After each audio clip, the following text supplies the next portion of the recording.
What if I told you that betrayal, the wound you swore would never heal, is not the end of your story, but the beginning of the strongest version of you? What if I told you that the knives in your back, the whispers behind closed doors, and the people who promised loyalty but chose convenience were not curses but catalysts? You might argue, no, betrayal destroyed me. It shattered my heart. It killed my trust. It burned bridges I thought would last forever. And I would tell you this: betrayal did not destroy you. It revealed you. It showed you who never deserved to walk beside you. It stripped away illusions so that your destiny would no longer be chained to the wrong hands. There was once a man named Soren who trusted too easily and dreamed too loudly. He believed loyalty was permanent and friendship was eternal. He poured himself into people, sacrificed for them, built for them, and believed they would stand with him when the storms came. But when his first venture collapsed, those same friends who had promised, "We will never leave you," were the first to disappear. When he struggled to rise again, they laughed at his efforts, whispering to others, he was never going to make it. And one night, after being betrayed in a way that shattered his soul, Soren dropped to his knees and whispered, "Why? Why do you surround me with people who take until I have nothing left? Why give me brothers who turn into enemies the moment I fall? If I am destined to rise, why cut me down with betrayal?" And in the silence, he imagined a voice thundering inside his chest. It did not comfort him. It confronted him. Because betrayal is not a curse. It is a cleansing. Fire does not only burn, it purifies. Do you not see? The knives in your back were not placed to kill you, but to cut away those who were never meant to walk with you. You call their absence loss, but it is protection. You weep because they left, but I tell you, they were chains, and chains must break before a man can climb. Soren gritted his teeth and whispered back, "But why does it hurt so much?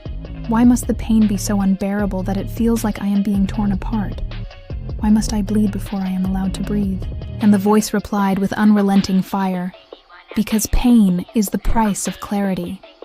Only pain sharpens the eyes enough to see truth. Only pain breaks the illusions you were too blind to abandon. You thought they were your strength, but they were your weakness.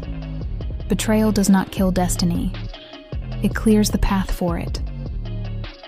From that moment, Soren changed.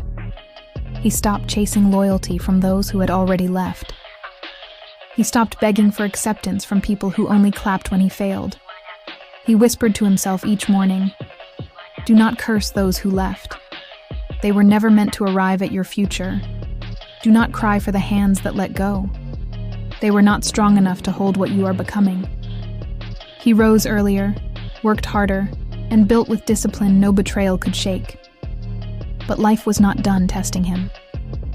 Just as he found new partners, new allies, betrayal struck again. The very man he trusted to stand beside him stole his work, claimed his victories, and left him in ruins. Soren stood alone, humiliated, mocked by those who once praised him. His mother, broken-hearted, begged him, "My son, please stop before this consumes you. How many more knives can you take?" And though his heart bled from wounds both fresh and old, he answered her, "Mother, every knife has carved me deeper, but every cut has only revealed more of who I truly am. They can stab me 1,000 times, but I will rise sharper than before. Betrayal does not bury me, it builds me." Years passed. Each scar taught him resilience. Each loss built his patience. Each betrayal taught him to stand alone. Slowly, the man who had once been broken by false loyalty became a fortress no deception could breach. His work grew, his influence spread, his name transformed from laughter to legend.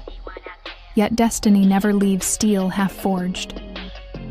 When Soren finally built something lasting, the allies he trusted most turned on him again, stripping him of what he had created. He stood once more in ruins, enemies laughing, friends silent, neighbors whispering, "This is the end."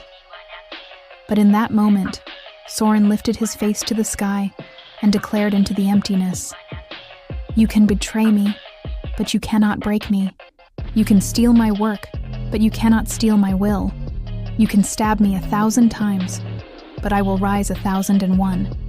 If you wish to destroy me, betrayal will not be enough." Those words, though unheard by anyone else, set his spirit ablaze. From that moment, he stopped seeing betrayal as a wound and began to see it as a weapon. He rebuilt, not for approval but for purpose. He rose, not with bitterness, but with clarity. He no longer wasted energy proving himself to those who doubted him. He whispered to himself, "Betrayal has not weakened me, it has weaponized me." And when younger men, broken by betrayal, came to him asking, "How did you survive when those you trusted most turned on you?" he gave them no illusions. He told them, "You think betrayal ended you, but it freed you. You think you lost something, but you lost nothing worth keeping. Betrayal is a fire. It burns away what cannot endure, leaving only what is unbreakable. You must decide, will you let betrayal bury you, or will you let it refine you? Do not curse the knives in your back.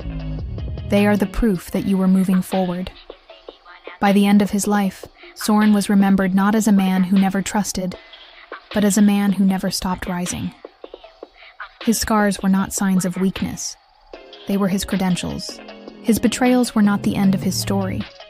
They were the reason his story mattered. And in his final days, when asked the greatest lesson of his life, he smiled and said, "The world betrayed me 1,000 times, but I rose 1,001. That is the reason I stand." So what if I told you that the betrayal you thought killed you was not the end, but the rebirth? What if I told you that the knives in your back are not wounds, but wings pushing you forward? What if I told you that the very people who abandoned you did not ruin you? They freed you. Your scars are not curses. Your betrayals are not endings. They are the fire that clears the path for your destiny. And one day, when you rise, you will whisper with unshakable pride, "They betrayed me, but they only made me unstoppable."